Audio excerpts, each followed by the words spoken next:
Good morning students. मित्रों, आपणे last lecture में प्रक्षिप्त गति की थियरी पूर्ण करेली छे।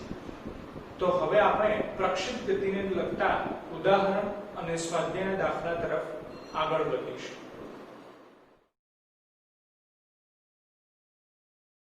मित्रों, सौप्रथम आपणे जोईए छीए उदाहरण 4.7 जेनी रकम आ प्रमाणे छे।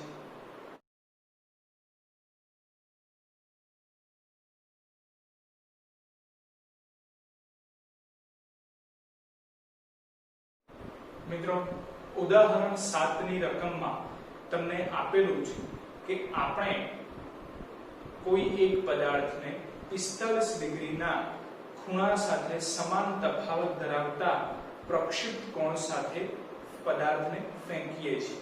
તો મિત્રો સૌપ્રથમ આપણે એ સમજી લઈએ કે પ્રક્ષિપ્ત કોણ કોને કહેવાશે। તો મિત્રો લાસ્ટ લેક્ચરમાં આપણે પ્રક્ષિપ્ત ગતિની થિયરી ધ્યાનમાં લીધી ત્યારે આપણે કીધું હતું કે આપણે કોઈ પણ પદાર્થને જમીન સાથે ગ્રાઉન્ડ સાથે એટલે કે સમક્ષિતિજ સાથે θ0 ખૂણો બને તે રીતે આપણે પદાર્થને ફેંકીએ છીએ। તો પ્રક્ષિપ્ત કોણ કોને કહેવાશે? તો જ્યારે સમક્ષિતિજ દિશા સાથે આપણે પદાર્થને જેટલા ખૂણે ફેંકીએ છીએ એ ખૂણાને પ્રક્ષિપ્ત કોણ કહેવાશે। તો મિત્રો અત્યારે રકમમાં તમને કીધેલું છે કે 45 ડિગ્રી સાથે સમાન તફાવત ધરાવતા બે જુદા જુદા પ્રક્ષિપ્ત કોણ આપણે ધ્યાનમાં લેવાના છે અને એ રીતે આપણે પદાર્થને ફેંકીએ છીએ। તો મિત્રો 45 ડિગ્રી સાથે સમાન તફાવત ધરાવતા બે જુદા જુદા ખૂણાઓ આપણે આ રીતે ધ્યાનમાં લઈએ છીએ કે એકમાં 45 ડિગ્રી માઈનસ થીટા કરી દઈએ છીએ અને એકમાં 45 ડિગ્રી પ્લસ થીટા કરી દઈએ। તો 45 ડિગ્રીના સમાન તફાવત સાથે આપણે બે ખૂણાઓ ધ્યાનમાં લીધા કરી શકાય, રાઈટ। તો આવી રીતે બે પ્રક્ષિપ્ત કોણ આપણે નક્કી કર્યા, θ0 45 ડિગ્રી માઈનસ થીટા અને θ0 45 ડિગ્રી પ્લસ થીટા। તો આ બંને જુદા જુદા એંગલ થયા પરંતુ 45 ડિગ્રીનો તફાવત ધરાવે છે એવું આપણે કહી શકીએ। તો આ બંને જુદા જુદા પ્રક્ષિપ્ત કોણ સાથે આપણે પદાર્થને પ્રક્ષિપ્ત કરીએ છીએ। તો મિત્રો રકમમાં તમને સાબિત કરવાનું કીધેલું છે કે બંને પ્રક્ષિપ્ત કોણ માટે અવધિ એક સમાન મળે છે એવું આપણે સાબિત કરવાનું છે। તો સિમ્પલ છે, આપણે અવધિ r જે લાસ્ટ લેક્ચરમાં ભણી ગયેલા પ્રક્ષિપ્ત ગતિની થિયરીના લેક્ચરમાં એ એપ્લાય કરીએ છીએ। જેમ કે પ્રક્ષિપ્ત કોણ θ0 45 ડિગ્રી માઈનસ થીટા હોય ત્યારે જે અવધિ મળે છે એને આપણે r1 કહી દઈએ, એટલે r r1। અને પ્રક્ષિપ્ત કોણ θ0 45 ડિગ્રી પ્લસ થીટા હોય ત્યારે જે અવધિ મળે છે એને આપણે r2 કહી દઈએ છીએ, એટલે r r। તો આપણે સાબિત કરવાનું છે કે r1 અને r2 કેવા છે, એક સમાન છે। તો સિમ્પલ છે, એના માટે આપણે સૌપ્રથમ અવધિનું સૂત્ર એપ્લાય કરવું પડે, જે આપણે લાસ્ટ લેક્ચરમાં મેળવેલું છે એ સૂત્ર આપણે એપ્લાય કરીએ છીએ। તો અવધિનું સૂત્ર આ પ્રમાણે છે, r v02 sin 2θ0 g। તો હવે સિમ્પલ આપણે ધ્યાનમાં લેવાનું છે કે જ્યારે r1 લઈશું ત્યારે θ0 કેટલા લેવાના, તો 45 માઈનસ થીટા સાદુરૂપ આપવાનું, બરાબર। પછી r2 ધ્યાનમાં લઈએ ત્યારે પ્રક્ષિપ્ત કોણ θ0 કેટલો લેવાનો, 45 ડિગ્રી પ્લસ થીટા સાદુરૂપ આપવાનું અને સાબિત કરવાનું છે કે r1 અને r2 ઇક્વલ મળે છે કે નહીં, રાઈટ। તો જોઈએ, આપણે સ્ટાર્ટ કરીએ છીએ। r1 ધ્યાનમાં લઈએ છીએ તો r1 માટે θ0 કેટલા લેવાના છે, 45 ડિગ્રી માઈનસ થીટા, બરાબર છે। તો v02 as it is sin 2 as it is θ0 ની જગ્યાએ બોલો શું લખાશે, 45 ડિગ્રી માઈનસ થીટા, એટલે 45 degree minus theta upon g, બરાબર। v02 as it is sin, હવે મિત્રો આ 2 જે છે એ અંદર મલ્ટીપ્લાય કરી દઈએ તો સિમ્પલ થઈ જશે 45 * 2 એટલે કે 90 degree minus 2 * theta that means 2 theta, એટલે sin as it is 90 - 2 theta upon g, બરાબર છે। હવે મિત્રો આપણે બેઝિક મેથેમેટિક્સ ના બે લેક્ચર મૂકેલા છે, એમાંથી ફર્સ્ટ લેક્ચર ટ્રિગોનોમેટ્રી ને લગતો છે। એ લેક્ચર તમે જોશો તો તમને ખ્યાલ આવશે કે આપણે એ લેક્ચરમાં વાત કરેલી છે કે જ્યારે sin હોય, બરાબર, અને એમાં પણ ખાસ 90 ડિગ્રી હોય તો 90 ડિગ્રી હોય જે કારણોસર વિધેય બદલાઈ જાય છે, that means કે અહીંયા જો π/2 અથવા 90 ડિગ્રી હોય તો આગળનું વિધેય ચેન્જ થઈ જશે। તો સિમ્પલ છે, અત્યારે 90 ડિગ્રી છે that means આગળનું વિધેય બદલાઈ જશે। આગળનું વિધેય કયું છે, sin છે, તો બોલો sin બદલાઈને શું થઈ જશે, cos θ થઈ જશે, બરાબર। આ ખાસ યાદ રાખવાનું। 90 ડિગ્રી હોય તો આગળનું વિધેય બદલાઈ જાય, આગળનું વિધેય sin છે જે બદલાઈને cos θ માં કન્વર્ટ થઈ જશે, બરાબર?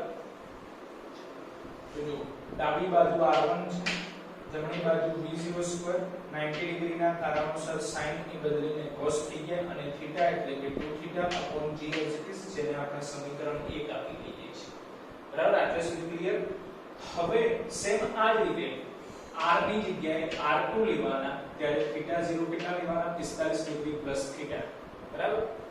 તો r ની જગ્યાએ r2 મૂકી દીધા, v02 sin 2 as it is, બોલો θ0 ની જગ્યાએ શું લખીશું? 45 ડિગ્રી પ્લસ θ, એટલે 45 degree plus θ upon g as it is, બરાબર? સિમ્પલાઇઝ મેથડ કે 2 ને અંદર મલ્ટીપ્લાય કરી દેવાના છે. જો v02 as it is, sin as it is, 2 into 45 that means 90 degree plus 2 into theta that means 2 theta upon g, બરાબર? તો again 90 degree આવે that means કે આગળનું વિધેય ચેન્જ થઈ જશે, તો sin એ કન્વર્ટ થઈ જશે cos માં, એટલે કે cos theta. તો ડાબી બાજુ r2 equal to v02 as it is, sin એ બની જશે cos 2 theta upon g as it is, જે થશે સમીકરણ 2. તો મિત્રો સિમ્પલ તમે જોઈ શકો છો, સમીકરણ 1 ની જમણી બાજુ જુઓ તો v02 cos 2 θ upon g, સમીકરણ 2 ની જમણી બાજુ જુઓ તો v02 cos 2 θ upon g. તો એના આધારે આપણે કહી શકીએ કે બંને સમીકરણ 1 અને 2 બંનેની જમણી બાજુ કેવી છે? એક સમાન છે. તો સિમ્પલ છે, ડાબી બાજુ પણ એક સમાન કહી શકાય, રાઈટ? તો સમીકરણ 1 અને સમીકરણ 2 પરથી આપણે કહી શકીએ કે ડાબી બાજુ r1 અને r2 કેવા છે? એક સમાન છે. તો મિત્રો આજ આપણે સાબિત કરવાનું હતું. ક્વેશ્ચનમાં તમને શું કીધેલું છે? ઉદાહરણ 7 ની રકમમાં તમને કીધેલું છે કે જો આપણે 45 ડિગ્રીના બે સમાન તફાવત સાથે આપણે પદાર્થને પ્રક્ષિપ્ત કરીએ, એટલે -θ + θ 45 ડિગ્રીના બે સમાન તફાવત સાથેના પ્રક્ષિપ્ત કોણ આપણે ધ્યાનમાં લીધેલા છે, અને એ સાથે આપણે જે પદાર્થને પ્રક્ષિપ્ત કરીએ તો જે અવધિ મળે છે r1 અને r2 એ કેવી મળવી જોઈએ? એક સમાન મળવી જોઈએ. આ તો મળે છે r1 = r2. થઈ ગયું સાહેબ? મિત્રો હવે આપણે જોઈએ છે ઉદાહરણ 4.8 જેની રકમ આ પ્રમાણે છે.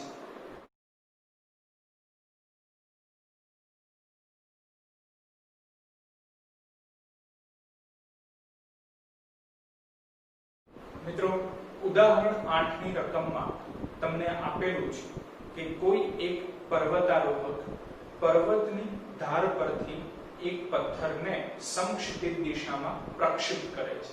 તો મિત્રો આ જે સેન્ટેન્સ છે ને આપણે આકૃતિ દ્વારા સમજવાનો પ્રયત્ન કરીએ છીએ. જુઓ, આને આપણે ગ્રાઉન્ડ તરીકે ધ્યાનમાં લઈએ છીએ, બરાબર? અને આ રીતે છે પર્વત, બરાબર?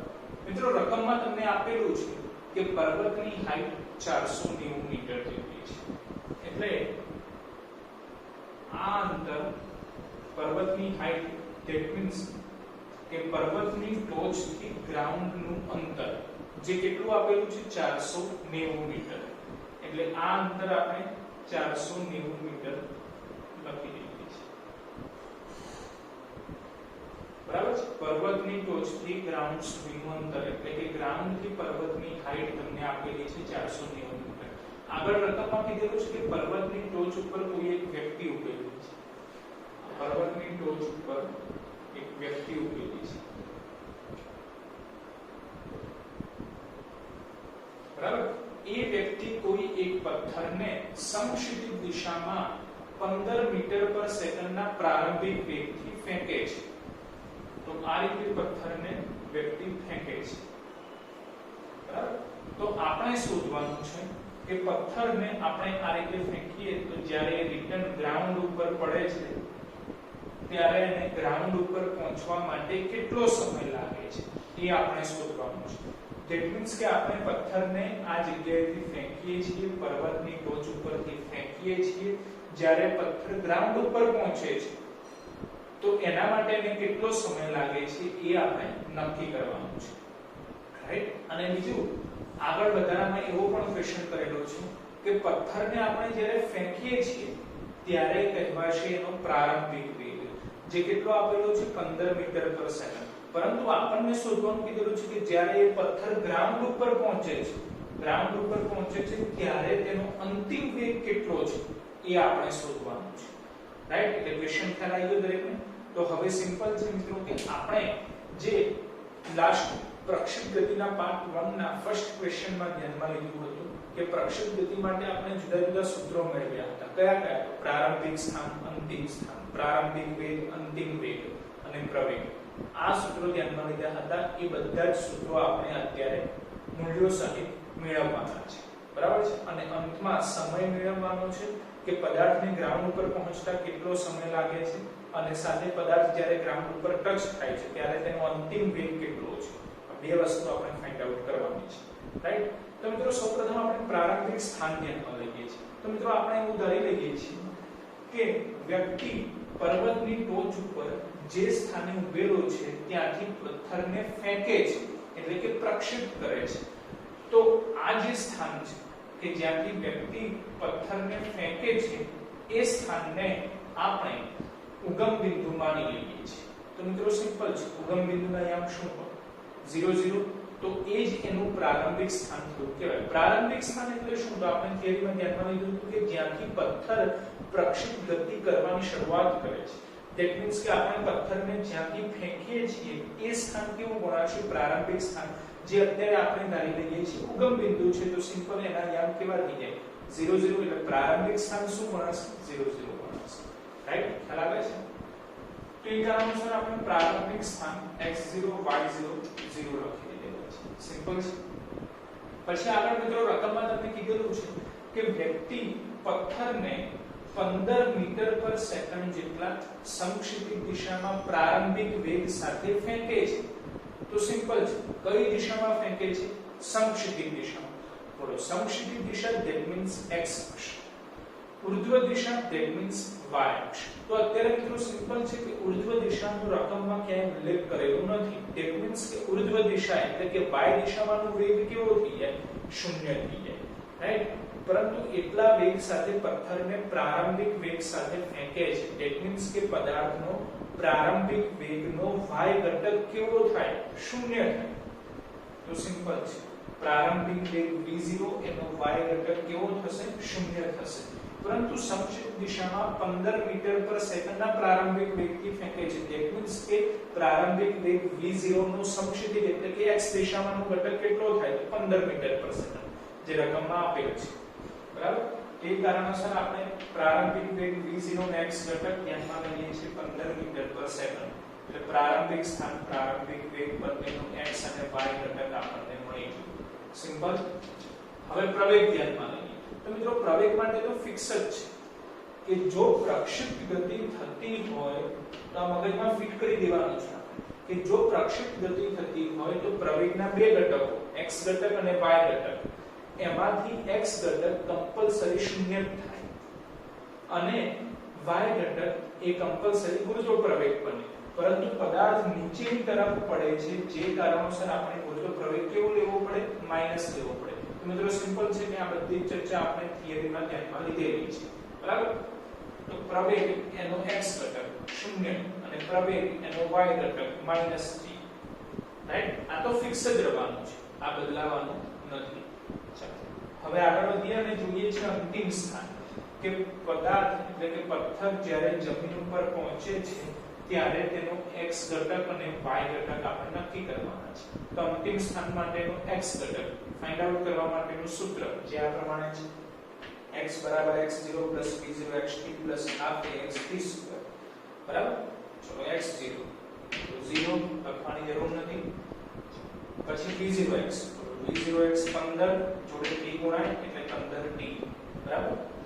ax, બોલો ax ની કિંમત 0 એટલે એ પણ લખવાની જરૂર નથી. તો સિમ્પલ x નું સૂત્ર મળી ગયું 15t. આ x એ શું કહેવાશે? અંતિમ સ્થાન. અંતિમ સ્થાનનો x ઘટક કેટલો મળ્યો? 15t, બરાબર? હવે જ રીતે y ઘટક ધ્યાનમાં લઈએ. તો સિમ્પલ સૂત્ર એનું જ રાખવાનું, જ્યાં x લખેલા છે ત્યાં y લખી દેવાનું, એટલે y ઘટક કહેવાશે, બરાબર? તો y = y0 + b0yt + ½ બરાબર?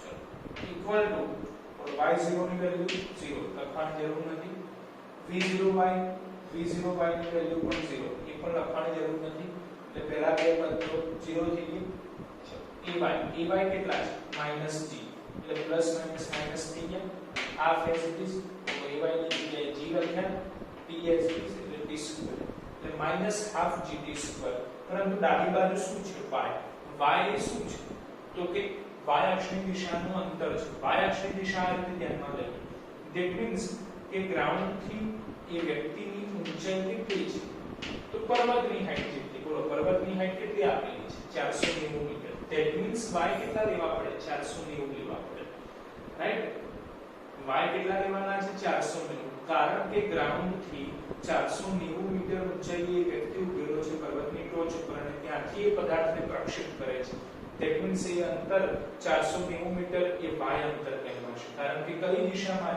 છે તો કઈ અક્ષને સમાંતર છે y અક્ષને સમાંતર ધેટ મીન્સ આપણે y 490 લેવા પડે બરાબર પરંતુ પથ્થરને આપણે ઉપરથી નીચેની તરફ ફેંકીએ છીએ ધેટ મીન્સ આ અંતર આપણે ઉપરથી નીચેની તરફ આપવું પડે ઉપરથી નીચેની તરફ જેને આપણે ઋણ દિશા તરીકે ધ્યાનમાં લઈએ છીએ એટલે ઋણ દિશાની ધ્યાનમાં લઈશું એટલે -490 મીટર જે આપણે ત્રીજા ચેપ્ટરમાં ડિસ્કસ કરેલું છે કે પદાર્થ જો ઉપરની તરફ જાય તો ધન ધ્યાનમાં લઈએ પદાર્થ જો નીચે આવે તો ઋણ ધ્યાનમાં લઈએ તો અત્યારે પદાર્થ ઉપરથી નીચેની તરફ જાય છે ધેટ મીન્સ કે આપણે ઋણ ધ્યાનમાં લઈએ છીએ રાઈટ એટલે માઈનસ લખેલા છે અને y 490 equal to -half gt2 equal to -half gt2 બરાબર સિમ્પલ છે હવે આમાંથી આપણે t શોધવાના છે કારણ કે રકમમાં તમને કીધેલું છે કે પથ્થર જ્યારે ગ્રાઉન્ડ ઉપર ટચ થાય છે તે દરમિયાન એને કેટલો સમય લાગે છે સમય t આપણે ફાઇન્ડ આઉટ કરવાના છે તો સિમ્પલ છે g ગુરુત્વ પ્રવેગની વેલ્યુ તો આપણને ખ્યાલ જ હોય 9.8 એટલે t મળી જશે સૌપ્રથમ તો આપણે માઈનસ કેન્સલ કરી દઈએ છીએ 2 ને સામે મલ્ટીપ્લાય કરી દઈએ એટલે 2 490 upon g એટલે 9.8 equal to t square તો મિત્રો આનું સાદું રૂપ આપીશું એટલે આપણને 100 મળશે that means t square equal to 100 બોલો t square 100 તો t કેટલા કહેવાય 10 એટલે સમય t મળી ગયો 10 સેકન્ડ બરાબર એટલે પથ્થરને આપણે પર્વતની ટોચ ઉપરથી ફેંકીએ છીએ તે પથ્થરને ગ્રાઉન્ડ ઉપર પહોંચતા કેટલો સમય લાગે છે 10 સેકન્ડ જેટલો સમય લાગે છે બરાબર હવે બીજા ભાગમાં આપણે શોધવાનું છે કે પથ્થર જ્યારે ગ્રાઉન્ડ ઉપર પહોંચે છે ત્યારે તેનો અંતિમ વેગ કેટલો છે તો સિમ્પલ છે અંતિમ વેગ શોધવા માટેનું પણ આપણી જોડે સૂત્ર છે v v0 at પરંતુ એના x ઘટક અને y ઘટક અલગ અલગ આપણે ધ્યાનમાં લેવા પડશે બરાબર તો અંતિમ વેગ v નો x ઘટક એટલે કે v0x axt બોલો v0x કેટલા છે તો 15 ax કેટલા છે તો 0 એટલે લખવાની જરૂર નથી તો સિમ્પલ vx મળી ગયું અંતિમ વેગનો x ઘટક 15 મીટર પર સેકન્ડ બરાબર હવે અંતિમ વેગ v નો y ઘટક ધ્યાનમાં લઈએ છીએ તો vy v0y ay t તો v0y કેટલા છે 0 લખવાની જરૂર નથી બરાબર પછી પ્લસ ay t બોલો ay કેટલા છે ay છે -t that means -g જોડે છે t એટલે -gt બરાબર તો vy equal to minus as it is બોલો g ગુરુત્વ પ્રવેગ 9.8 સમય t કેટલા મળ્યા તો 10 તો 9.8 ગુણ્યા 10 that means કે 98 પરંતુ માઈનસ છે એટલે -98 મીટર પર સેકન્ડ આ માઈનસ સાઇન શું દર્શાવે છે કે પદાર્થ y અક્ષની દિશામાં નીચેની તરફ પડે છે y અક્ષની દિશામાં નીચેની તરફ પડે છે જે કારણોસર વેગ કેવો મળે છે માઈનસ મળે છે બરાબર જે કેટલો મળે તો 98 મીટર પર સેકન્ડ તો મિત્રો સિમ્પલ છે કે અંતિમ વેગનો x અને y ઘટક મળી ગયા તો હવે એના આધારે મૂલ્ય મળી જાય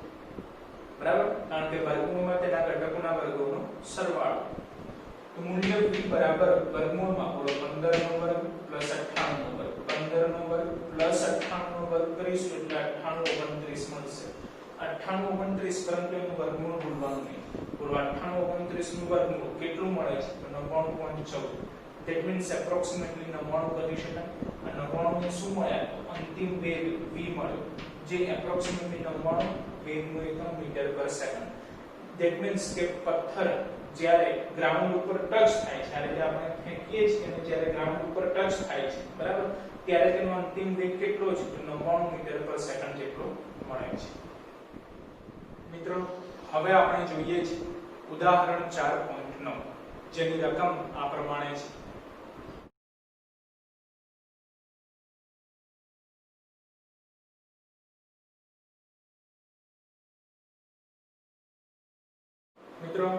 ઉદાહરણ 9 ની રકમમાં તમને આપેલું છે કે સમક્ષિતિજ સાથે θ0 એટલે કે પ્રક્ષેપ કોણ એ તમને 30 ડિગ્રીમાં આપેલું છે.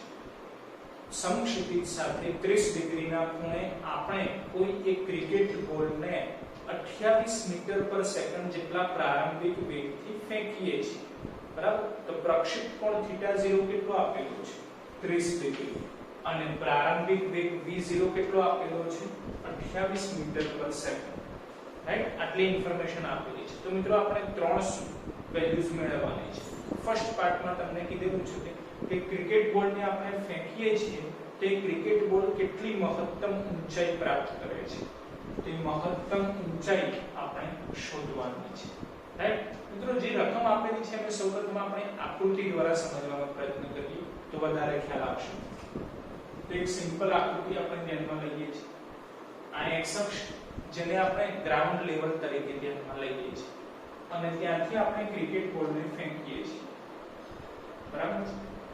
તો એ ક્રિકેટ બોલ આ પ્રમાણે ગતિ કરે છે. પ્રક્ષેપ ગતિ થઈ રહી છે. તો મહત્તમ ઊંચાઈ આપણે સૌપ્રથમ ફાઇન્ડ આઉટ કરવાની છે. તો આ મહત્તમ ઊંચાઈ થઈ રહી છે જેને આપણે h વડે દર્શાવીએ. મહત્તમ ઊંચાઈ h આપણે ફાઇન્ડ આઉટ કરવાની છે. પહેલો પાર્ટ આ છે. બીજા પાર્ટમાં તમને કીધેલું છે કે ક્રિકેટ બોલને આપણે જે સ્થાનેથી ફેંકીએ છીએ ધેટ મીન્સ કે ગ્રાઉન્ડ ઉપર જે સ્થાનેથી ફેંકીએ છીએ એ જ સ્થાને રિટર્ન આવવા માટે એ કેટલો સમય ધ્યાનમાં લે છે. તો મિત્રો સિમ્પલ તમે ક્વેશ્ચનને ધ્યાનથી સમજવાનો પ્રયત્ન કરજો કે બોલને આપણે ક્યાંથી ફેંકીએ છીએ? ગ્રાઉન્ડ ઉપરથી. તે જ સ્થાને રિટર્ન ધેટ મીન્સ કે ગ્રાઉન્ડ ઉપર રિટર્ન આવે તે માટે કેટલો સમય લે છે? તો તમે જોઈ શકો છો કે આને આપણે O કહી લઈએ, આ P છે અને આને આપણે Q કહીએ. તો બોલો O એટલે કે ગ્રાઉન્ડ ઉપરથી પદાર્થને ફેંકીએ છીએ અને Q સુધી એટલે કે ફરીથી ગ્રાઉન્ડ ઉપર પહોંચે છે એ દરમિયાન એને કેટલો સમય લાગે છે. એટલે O થી Q નો સમય આપણે નક્કી કરવાનો છે. તો મિત્રો લાસ્ટ લેક્ચરમાં આપણે પ્રક્ષેપ ગતિના પાર્ટ 2 લાસ્ટ લેક્ચરમાં આપણે ધ્યાનમાં લીધું હતું અવધિનું સૂત્ર, પછી મહત્તમ ઊંચાઈનું સૂત્ર, પછી ઉડ્ડયનનો સમય. બરાબર? આવા ઘણા બધા સૂત્રો આપણે ધ્યાનમાં લીધા હતા. એ સૂત્રોમાંથી જુઓ કે O થી Q નું અંતર O થી Q નો સમય આપણે નક્કી કરવાનો છે. બોલો O થી Q નો સમય એને કયો સમય કહેવાય? તો સિમ્પલ છે, ઉડ્ડયનનો સમય કહેવાય. ધેટ મીન્સ કે ક્રિકેટનો બોલ એ કેટલો સમય દરમિયાન હવામાં રહે છે જે કહેવાશે ઉડ્ડયનનો કુલ સમય, જે અત્યારે આપણે બીજા પાઠમાં ફાઇન્ડ આઉટ કરવાનો છે. એટલે ઉડ્ડયનનો સમય. રાઈટ? હવે ત્રીજો પાઠ. તો મિત્રો સિમ્પલ છે. ત્રીજા પાઠમાં તમને એવું કીધેલું છે કે ક્રિકેટ બોલને આપણે જે સ્થાનેથી ફેંકીએ છીએ એટલે કે ગ્રાઉન્ડ લેવલ O સ્થાનેથી ફેંકીએ છીએ એ ક્રિકેટ બોલ ગ્રાઉન્ડ લેવલ ઉપર ફરીથી પહોંચે છે. તો જે સ્થાનેથી ફેંકીએ છીએ એ ક્રિકેટ બોલ ફરીથી ગ્રાઉન્ડ લેવલ ઉપર જે સ્થાને પહોંચે છે બંને વચ્ચેનું અંતર કેટલું છે? એટલે કે આકૃતિ દ્વારા સમજો કે O બિંદુએથી આપણે પદાર્થને ફેંકીએ છીએ. બરાબર? અને એ ગ્રાઉન્ડ ઉપર O બિંદુએથી કેટલા અંતરે પહોંચે છે? તો Q જેટલા અંતરે પહોંચે છે. ધેટ મીન્સ કે O થી Q નું અંતર આપણે નક્કી કરવાનું છે. રાઈટ? તો મિત્રો સિમ્પલ છે કે લાસ્ટ લેક્ચર આપણે ધ્યાનમાં લઈએ પ્રક્ષેપ ગતિ પાર્ટ 2 નો. તો O થી Q નું અંતર નક્કી કરવા માટેનું કયું સૂત્ર હતું? બોલો O થી Q નું અંતર ધેટ મીન્સ વિસ્તાર નક્કી કરવો છે, રેન્જ નક્કી કરવી છે. ધેટ મીન્સ કે અવધિનું સૂત્ર આપણે ધ્યાનમાં લેવું છે. બરાબર? તો અવધિ આપણે ફાઇન્ડ આઉટ કરવાની છે. એટલે કયા ત્રણ સૂત્રો વાપરવાના એ ક્વેશ્ચન ઉપરથી ખ્યાલ આપવો જોઈએ. મહત્તમ ઊંચાઈ, ઉડ્ડયનનો સમય અને અવધિ. આ ત્રણ વસ્તુ આપણે ફાઇન્ડ આઉટ કરવાની છે. તો સિમ્પલ હવે એના સૂત્રો એપ્લાય કરવાના છે જે આપણે લાસ્ટ લેક્ચરમાં મેળવેલા છે. જેમ કે મહત્તમ ઊંચાઈ h નું સૂત્ર v0 square sin square θ 0 2g. તો સિમ્પલ v0 આપેલા છે 28 તો 28 નો વર્ગ, θ 0 આપેલા છે 30 ડિગ્રી તો sin સ્ક્વેર 30 ડિગ્રી upon 2 અને g ગુરુત્વ પ્રવેગ લેવાના છે 9.8. બરાબર? હવે સાદુરૂપ આપવાનું છે. બોલો 28 નો વર્ગ આપણે એઝ ઇટ ઇઝ રાખીએ છીએ. હવે અહીંયા sin સ્ક્વેર 30 ડિગ્રી છે. તો મિત્રો આપણે સૌપ્રથમ એ કરવાનું કે sin 30 ની વેલ્યુ કેટલી? બોલો sin 30 ની વેલ્યુ 1/2.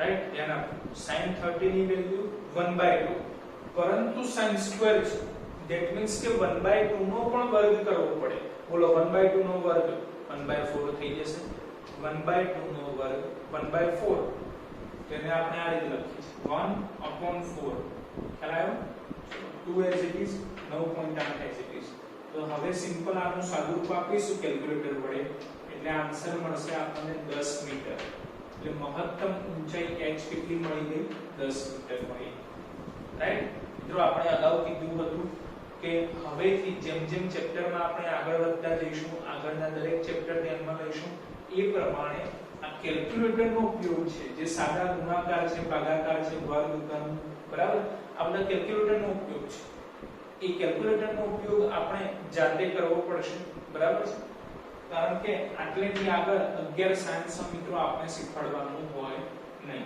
કે આનું સાદુરૂપ આપીને કેલ્ક્યુલેટર વડે કેવી રીતે 10 મીટર આન્સર આવ્યો એ હવે 11 સાયન્સમાં શીખવાડવાની જરૂરિયાત હોય નહીં રાઈટ એટલે મિત્રો હવેથી આ ગણતરી આપણે જાતે કરવાની રહેશે રાઈટ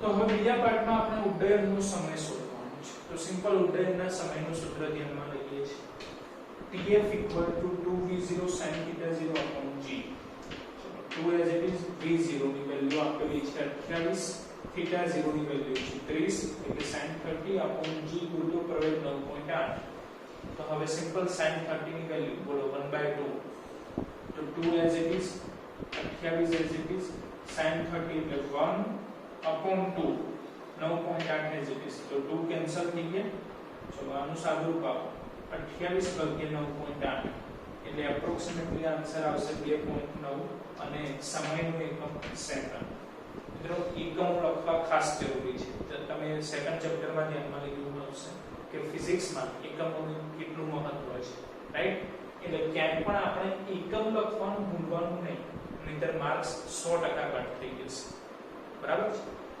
ત્રીજા પાર્ટમાં આપણે અવધિ શોધવાની છે તો અવધિનું સૂત્ર એપ્લાય કરીએ r = v02 sin 2θ0 upon g ચલો v02 એટલે v0 ની વેલ્યુ 28 તેનો વર્ગ sin 2θ0 છે આ ધ્યાન આપો θ0 ની વેલ્યુ કેટલી છે 30 બોલો 30 * 2 60 એટલે કે sin 60 ડિગ્રી લખાય ખ્યાલ આવ્યો 2 * θ0 θ0 30 that means કે 2 * 30 એટલે કે 60 ડિગ્રી એટલે કે sin 60 ડિગ્રી upon g ગુરુત્વ પ્રવેગ 9.8 રાઈટ ચલો 28 નો વર્ગ as it is બોલો sin 60 ની વેલ્યુ sin 60 that means √3/2 બરાબર √3/2 9.8 as it is હવે √3 તો આપણે કીધું છે √3 એટલે કે 1.73 રાઈટ તો અહીંયા તમે 1.73 પણ લખી શકો છો અને સિમ્પલ કેલ્ક્યુલેટર વડે આનું સાદુરૂપ આપવાનું સાદુરૂપ આપશો તો એપ્રોક્સિમેટલી આન્સર આવશે 69 મીટર એટલે અવધિ r પણ આપણને મળેલી 69 મીટર તો મિત્રો આપણે જે ત્રણ ક્વેશ્ચન પ્રથમમાં તમને કીધા હતા એ મળી ગયા મહત્તમ ઊંચાઈ 10 મીટર ઉડ્ડયનનો સમય 2.9 સેકન્ડ અને અવધિ 69 મીટર રાઈટ મિત્રો હવે આપણે જોઈએ છીએ સ્વાધ્યાય 4.15 જેની રકમ આ પ્રમાણે છે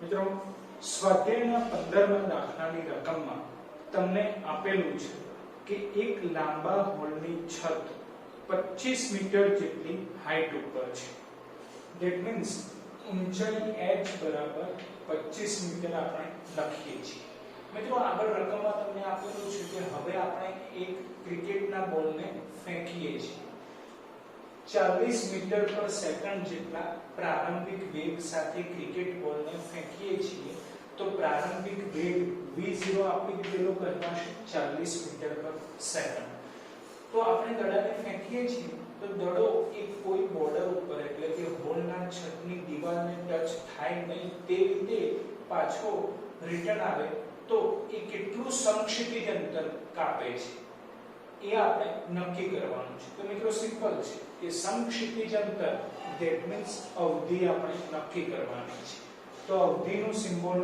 r જે આપણે શોધવાનું છે તો મિત્રો સિમ્પલ છે કે આપણી જોડે ગુરુત્વ પ્રવેગ સ્મોલ g અચળાંક છે 9.8 મીટર પર સેકન્ડ, રાઈટ? તો હવે આપણે આ અવધિનું સૂત્ર એપ્લાય કરીએ છીએ. તો મિત્રો જુઓ, અવધિનું સૂત્ર r બરાબર v02 sin 2 θ 0 g, જે આપણે અગાઉ પ્રક્ષેપ ગતિના પાર્ટ 2 ના થિયરી લેક્ચરમાં આપણે મેળવેલું છે. એ સૂત્ર ડાયરેક્ટ આપણે એપ્લાય કરીએ છીએ. r બરાબર v02 sin 2 θ 0 g. તો જુઓ તો મિત્રો સૂત્રમાં v0 આપેલા છે, ગુરુત્વ પ્રવેગ g તો અચળ છે, બરાબર, પરંતુ θ0 રકમમાં ક્યાંય આપેલા નથી. તો સૌપ્રથમ ક્વેશ્ચન એ થાય કે આપણે θ0 ધેટ મીન્સ કે પ્રક્ષેપ કોણ શોધવા પડે. તો હવે પ્રક્ષેપ કોણ આપેલા નથી, પરંતુ એની જગ્યાએ મહત્તમ ઊંચાઈ h આપી દીધેલી છે. તો હવે મિત્રો આપણે શું કરવું પડે કે h મહત્તમ ઊંચાઈનું સૂત્ર એપ્લાય કરવું પડે અને એના સૂત્રમાંથી θ0 શોધવા પડે, એટલે કે પ્રક્ષેપ કોણ ફાઇન્ડ આઉટ કરવો પડે, રાઈટ? એટલે આપણે મહત્તમ ઊંચાઈ h નું સૂત્ર એપ્લાય કરીએ છીએ. તો મિત્રો સિમ્પલ મહત્તમ ઊંચાઈ h નું સૂત્ર આપણે ધ્યાનમાં લઈએ છીએ, જે છે v02 sin square θ 0 2g, right? તો મિત્રો h તમને આપી દીધેલા છે 25, v0 પણ આપી દીધેલા છે 40 એનો વર્ગ sin square θ 0 as it is, કારણ કે θ0 જ આપણે શોધવાના છે, રાઈટ? છેદમાં 2g એટલે કે 2 * 9.8, બરાબર છે? તો મિત્રો કેલ્ક્યુલેટર વડે 2 * 9.8 ગુણ્યા 25 કરશો એટલે મળશે 490, બરાબર? તો સામેની સાઈડ 40 નો વર્ગ 1600 sin square θ 0 as it is. તો હવે સિમ્પલ છે, બંને બાજુથી 0 કટ થઈ જશે, બરાબર? 160 ને તમે છેદમાં લઈ જાઓ એટલે 49 ભાગ્યા 160 કરો તો કેટલા મળશે? 0.3062, એટલે sin square θ 0 કરતા થઈ જશે. પરંતુ મિત્રો સિમ્પલ છે કે આપણે θ0 ફાઇન્ડ આઉટ કરવાના છે, તો અહીંયાથી વર્ગ દૂર કરવો પડે. બોલો, વર્ગ દૂર કરવા બંને બાજુ વર્ગમૂળ એપ્લાય કરી લો. તો આનું વર્ગમૂળ લેશો એટલે sin θ0, આનું વર્ગમૂળ લેશો એટલે 0.5533. તો હવે સિમ્પલ sin સામે જાય એટલે θ0 = sin ઇન્વર્સ 0.5533. તો હવે નેચરલ સાઇન માં 0.5533 માટે કેટલા ડિગ્રી મળે છે એ આપણે ફાઇન્ડ આઉટ કરવાનું. તો એ મેથડ તો આપણે બેઝિક મેથેમેટિક્સ પાર્ટ 2 ના લેક્ચરમાં મૂકેલી છે. એપ્લાય કરો એટલે નેચરલ સાઇન ના ટેબલમાં 0.5533 માટે કેટલા ડિગ્રી મળે છે એ ફાઇન્ડ આઉટ કરશો તો એપ્રોક્સિમેટલી θ0 આપણને 33 ડિગ્રી 36 મિનિટ મળશે, રાઈટ? 33 degree 36 minute. તો હવે મિત્રો આપણે કહી શકીએ કે θ0 મળી ગયા, તો હવે આપણે અવધિનું સૂત્ર એપ્લાય કરી શકીએ છીએ, રાઈટ? તો અવધિનું સૂત્ર r બરાબર v02 sin 2 θ 0 g, બરાબર છે? v0 તો આપેલા છે 40 નો વર્ગ sin 2 as it is. બોલો θ0 કેટલા મળ્યા? તો 33 ડિગ્રી 36 મિનિટ અપોન ગુરુત્વ પ્રવેગ g છે 9.8, બરાબર? ખ્યાલ આવે છે? ચલો આગળ વધીએ છીએ. r બોલો 40 નો વર્ગ 1600 sin, હવે આ 2 ને અંદર મલ્ટીપ્લાય કરીએ છીએ. તો હવે મિત્રો આ 2 ને અંદર મલ્ટીપ્લાય કરીએ છીએ એ મેથડ આપણે અલગથી બતાવેલી છે. જ્યારે આ તમારે સોલ્વ કરવાનું છે, ધ્યાન આપજો કે મિત્રો 2 ને અંદર મલ્ટીપ્લાય કરીએ છીએ તો 2 * 33 ડિગ્રી 36 મિનિટ, બરાબર છે? તો હવે અહીંયા ધ્યાન આપજો, 2 * 33 ડિગ્રી 36 મિનિટ. તો મિત્રો જે 2 છે એ ડિગ્રી જોડે પણ ગુણાકારમાં જશે અને મિનિટ જોડે પણ ગુણાકારમાં જશે. ધેટ મીન્સ કે 2 * 33 ડિગ્રી એટલે 66 ડિગ્રી થશે, 33 * 66, બરાબર? હવે 2 મિનિટ જોડે પણ ગુણાશે એટલે 2 * 36 મિનિટ. બોલો 36 * 72 એટલે 72 મિનિટ, એટલે 66 ડિગ્રી 72 મિનિટ. પરંતુ મિત્રો આપણને ખ્યાલ છે કે 72 મિનિટ ધેટ મીન્સ કે 60 મિનિટ વત્તા 12 મિનિટ લખાશે. ધ્યાન આપજો આ કેલ્ક્યુલેશન. 72 મિનિટ એટલે 60 મિનિટ વત્તા 12 મિનિટ લખાશે. બોલો 60 મિનિટ 1 ડિગ્રી થઈ જાય, રાઈટ? કારણ કે ડિગ્રી એટલે તમારે કલાક સમજવાનું, બરાબર છે?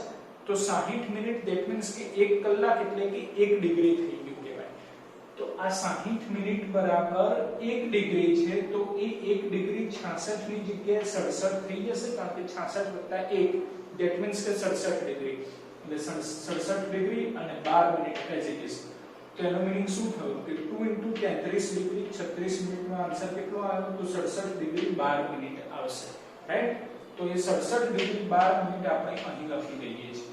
40 નું વર્ગ 1600 sin 67 ડિગ્રી 12 મિનિટ अपॉन ગુરુત્વ પ્રવેગ g 9.8. ઠીક છે, ચલો 1600 ભાગ્યા 9.8 એટલે 163.26 અને sin 67 ડિગ્રી 12 મિનિટ આપણે નેચરલ સાઈન ના ટેબલમાંથી જોવાનું. તો એ મેથડ પણ આપણે અગાઉ બેઝિક મેથેમેટિક્સ ના પાર્ટ 2 લેક્ચરમાં શીખવાડેલી છે. એ એપ્લાય કરવાની નેચરલ સાઈન ના ટેબલમાં sin 67 ડિગ્રી 12 મિનિટ તમે જોશો તો તમને 0.92 મળશે. તો સિમ્પલ આ બંનેનો ગુણાકાર કરો એટલે તમને સમક્ષિતિજ અંતર એટલે કે અવધિ મળી જશે 150.5 મીટર, રાઈટ? મિત્રો હવે આપણે જોઈએ છીએ સ્વાધ્યાય 4.16 જેની રકમ આ પ્રમાણે છે.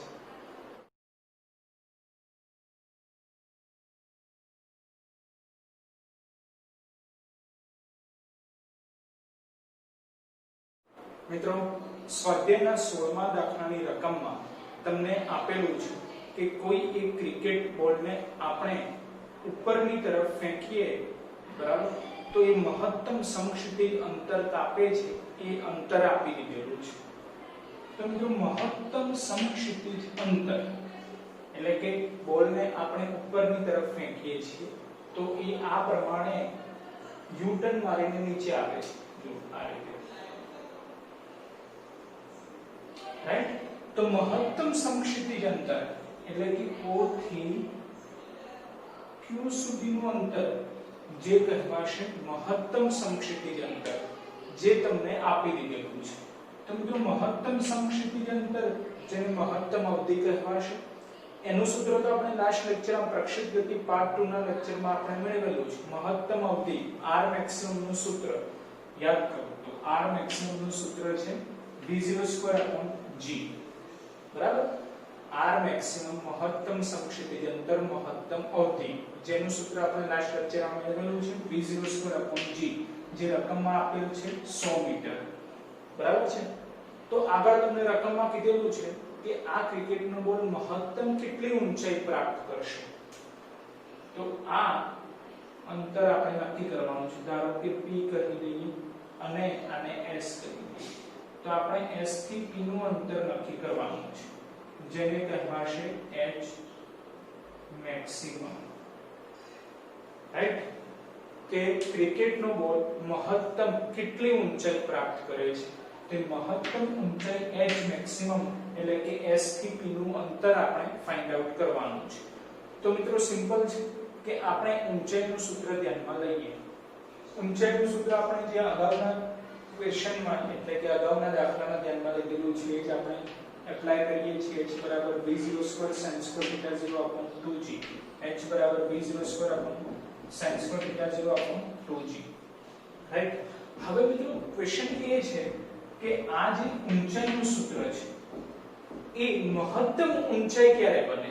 તો સિમ્પલ આ રીતે વિચારવાનું છે. ધ્યાન આપજો કે જે રીતે આપણે લાસ્ટ લેક્ચરમાં પ્રક્ષેપ ગતિ પાર્ટ 2 ના લેક્ચરમાં આપણે અવધિનું સૂત્ર મેળવ્યું હતું, અવધિ R નું સૂત્ર મેળવ્યું હતું v02 sin theta 0 upon g, અને આ અવધિ ઉપરથી આપણે મહત્તમ અવધિનું પણ સૂત્ર મેળવ્યું હતું જે R. હવે મહત્તમ અવધિ માટેની શરત શું હતી યાદ કરો તો તમને યાદ આવશે કે sin 2 theta 0 જ્યારે 1 બની જાય ત્યારે અવધિ એ મહત્તમ અવધિ બની જાય છે, રાઈટ? એટલે sin 2 theta 0 = 1 લખી દો તો સૂત્ર શું મળે v02/g, v02/g જે શું થઈ ગયું તો R મેક્સિમમ મહત્તમ અવધિ. એવી જ રીતે ઊંચાઈ h એ મહત્તમ ઊંચાઈ ક્યારે બને તો સિમ્પલ છે sin square theta 0 જ્યારે 1 બની જાય ત્યારે, રાઈટ? એટલે મહત્તમ ઊંચાઈની કન્ડિશન શું થઈ કે sin square theta 0 = 1, રાઈટ? જેના આધારે આપણે કહી શકીએ કે sin square theta 0 = 1 therefore h becomes h maximum, right? એટલે h એ બની જશે h maximum, બરાબર છે? તો h ની જગ્યાએ આપણે h maximum લખી દઈએ, sin square theta 0 = 1 લખી દઈએ છીએ. તો બાકી શું રહ્યું v02/2g, v02/2g બરાબર, અને આ h મેક્સિમમ આપણે શોધવાનું છે, જેનું સૂત્ર આપણને શું મળ્યું v02/2g, પણ v0 આપેલા નથી, એટલે આ સૂત્ર આપણે એપ્લાય કરવું હોય તો અલગ ટેકનિક વાપરવી પડે.